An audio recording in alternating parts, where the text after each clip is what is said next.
ప్రాజెక్టుకి కూడా సిడబ్ల్యూసీ ఉంటుంది. ఇక now I will come to the point. ఏంది అసలు ఎన్డీఎస్ఏ కథ ఏంది? మరి ఎన్డీఎస్ఏ అనేది దేశం మొత్తానికి ఒకే నీతి ఉండాలనా, రాష్ట్రంకి ఒక నీతి ఉంటుందా? గోదావరి నది మీద మనం కట్టిన మేడిగడ్డలో 2 పియర్స్ కుంగిపోయినాయి. దానికి పిలవకుండానే రాష్ట్ర ప్రభుత్వం పిలిస్తే రావాలి. అప్పుడు అసెంబ్లీ ఎలక్షన్లకు నోటిఫికేషన్ వచ్చింది, కోడ్ ఆఫ్ కండక్ట్ ఉంది. మనం పిలవకుండానే వచ్చిండ్రు. 3 రోజుల్లో రిపోర్ట్ ఇచ్చిండ్రు. 3 రోజుల్లో అసెంబ్లీ ఎలక్షన్లు ఉన్నాయని చెప్పి 1 నవంబర్ అనుకుంటా, 30th నవంబర్ ఎలక్షన్ అయింది కదా, 1 నవంబర్ నాడు రిపోర్ట్ ఇచ్చిండ్రు. నామినేషన్లు పడుతూనే రిపోర్ట్ వచ్చింది 1 నవంబర్ నాడు. అంటే మీ ఉద్దేశం ఏంది?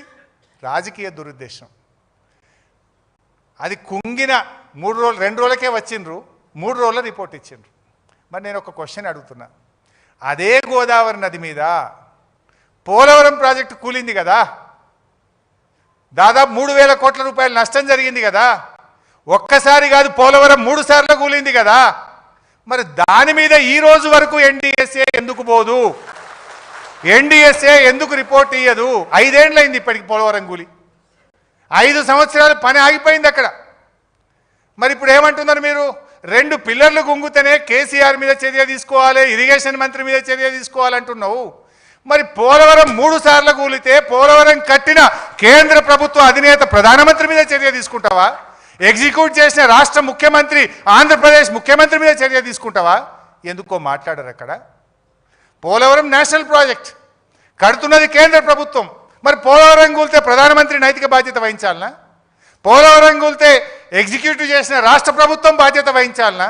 అక్కడ ఎందుకో మాట్లాడరు. మరి ఇదే గోదావరి నది కిందికి మేడిగడ్డ మీద ఉంటుంది, కిందికి పోతే పోలవరం. మరి 3 సార్లు కూలింది, ఈడ కుంగినాయి 2 పిల్లర్లు. మరి ఆడికి ఎందుకో ఎన్డీఎస్ఏ పోదు, ఆడెందుకో రిపోర్ట్లు రావు, అక్కడెందుకో నైతిక బాధ్యత మాట్లాడరు. ఇదంతా రాజకీయ కుట్రతోని 2 పిల్లర్లు గుంగితే ఇంత కథ చేస్తారు. ఇక ఇంకా అసలు పాయింట్ చెప్పాలి. గమ్మత్ ఏంటంటే పోలవరం కూలినప్పుడు దానికి ఇంజనీర్ ఎవరు తెలుసా? ఎన్డీఎస్ఏ రిపోర్ట్ ఇచ్చిన చంద్రశేఖర్ అయ్యర్. ఆయన కట్టిందే కూలింది, ఆయన వచ్చి మనకు చెప్తారట్టుగా. ఇది ఏం పంచాయతీ, ఎక్కడి కథ ఇది? మీకు ఎన్డీఎస్ఏ చైర్మన్గా పనిచేసిన చంద్రశేఖర్ అయ్యర్ పోలవరం అథారిటీ చైర్మన్గా ఉంటూ నిర్మించిన డయాఫ్రేమ్ వాల్ కొట్టుకుపోయింది.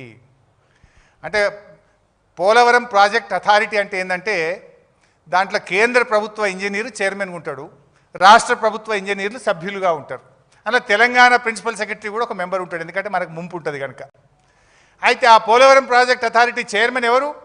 సిడబ్ల్యూసి ఇంజనీర్ ఎవరంటే చంద్రశేఖర్ అయ్యర్. ఇప్పుడు ఎన్డీఎస్ఏ రిపోర్ట్ ఎవరు ఇచ్చారు? చంద్రశేఖర్ అయ్యర్ ఇచ్చాడు. ఆయన కట్టిన పోలవరమే కూలిపోతే దిక్కులేదు, ఇక ఆయన వచ్చి 2 కుంగిన పిల్లలకు రిపోర్ట్ ఇస్తారట. అంటే ఇది ఏ పార్టీ నిజాయితీ, ఏం సిన్సియారిటీ, దీని వెనుక ఉన్న కుట్ర ఏందో ఇవాళ మీరు రాష్ట్ర ప్రజలు అర్థం చేసుకోగలుగుతారు. ఇదంతా కూడా ఇంకా ఆ రిపోర్ట్లు కూడా ఎట్లా వచ్చినాయో మీకు తెలుసు ఎగ్జాక్ట్గా. అసెంబ్లీ ఎలక్షన్ల ముందు ప్రిలిమినరీ రిపోర్ట్, పార్లమెంట్ ఎలక్షన్ల ముందు మధ్యంతర నివేదిక. ఇక బీఆర్ఎస్ పార్టీ 25 ఏళ్ళు నిండిన రజతోత్సవం జరుపుకుంటుందంటే ఇక ఆ రోజు తుది నివేదిక. ఈ రకంగా చేస్తుంటారు. మరి ఇంకోటి అడుగుతా, ఎస్ఎల్బీసీ. మొన్న ఎస్ఎల్బీసీ కుప్పకూలింది. కాళేశ్వరం అంటే ఏందో మీకు నెక్స్ట్ చెప్తా. కాళేశ్వరంలో 100 కాంపోనెంట్లు ఉన్నాయి, 100లో మేడిగడ్డ ఒకటి. ఆ మేడిగడ్డలో 2 పిల్లర్లు కుంగినాయి. దానికి ఇంత సినిమా చేసినావు. మరి ఎస్ఎల్బీసీ మొత్తానికే కుప్పకూలింది కదా, 6 శవాలు ఈరోజు కూడా బయటకు రాలే ఇంకా. మరి ఎస్ఎల్బీసీ కూలితే రేవంత్ రెడ్డి, ఉత్తమ్ కుమార్ రెడ్డి కూడా బాధ్యత వహించాలి కదా రిపోర్ట్ ప్రకారంగా. 2 పిల్లలు గుంగితే కేసీఆర్ది తప్పు, హరీష్ రావు తప్పు అంటున్నావు. మొత్తం ఎస్ఎల్బీసీ కొట్టుకుపోయింది, ఎస్ఎల్బీసీ కుప్పకూలింది, 6 శవాలు బయటకు రాలేదు. దానికి ఈ రిపోర్టే బేసిస్ అనుకుంటే రేవంత్ రెడ్డి, ఉత్తమ్ కుమార్ రెడ్డి కూడా బాధ్యత వహించాల్సి ఉంటుంది. Are they ready? అంటే ఏంది ద్వంద్వ నీతి? ఏంది పోలవరంకో నీతి, ఎస్ఎల్బీసీకో నీతి, కాళేశ్వరంలో 2 పిల్లర్లకో నీతా? నెక్స్ట్ అద్దె పెట్టు ముందు కాదు, రైట్, సరే. కాళేశ్వరం రేవంత్ రెడ్డి నిన్న గారిని ఎప్పుడు మాట్లాడినా, ఉత్తమ్ కూడా కాళేశ్వరం కుప్పకూలింది, కాళేశ్వరం కుప్పకూలిందని గోబల్స్ మాటలు మాట్లాడతారు. అసలు వాట్ ఈజ్ కాళేశ్వరం? పోయిన ఎండాకాలంలో కూడా కాళేశ్వరం ద్వారా లక్షలాది ఎకరాల్లో పంట పండింది. I'm ready for any kind of challenge. పండలేదా కాళేశ్వరం ద్వారా? బస్వాపూర్ కింద నల్గొండ జిల్లాలో పండింది, కొండ పోచమ్మ సాగర్ కింద మెదక్ జిల్లాలో